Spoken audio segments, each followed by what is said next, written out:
Now that we know what residual plots are, how to create them, and how to interpret them, we want to interpret them for a real-life context situation.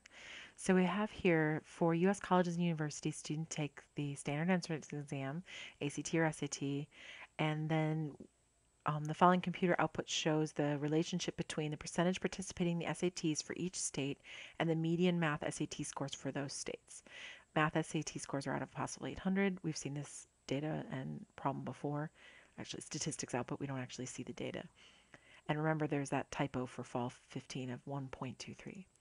Let's look at a residual plot of this data. Eesh, that is not pretty. So there's something going on here. It's not quite a pattern in the traditional sense in that you're not seeing a parabola, but you're definitely seeing something.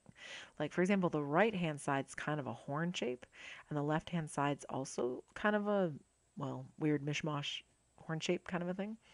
And that's because there's something going on here.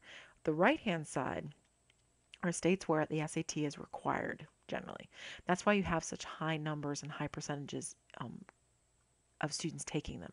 So if a lot of the universities in that state take the SATs, this is what you get. On the low side is all the states that don't require the SATs, don't have a lot of colleges that have the SATs. And we said in an earlier video, and it still holds true, that means only the best, brightest, and wealthiest students tend to be taking the SATs. It's an expensive test to take for one thing, so they can afford it. But for another thing, they're probably applying to schools out of their state, and they can afford to go out of state and pay out of state tuition.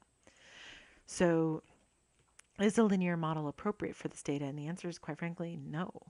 Um, it's not a pattern in the traditional sense, but we are seeing that the data are not randomly scattered. I mean, remember what you want on a regression plot.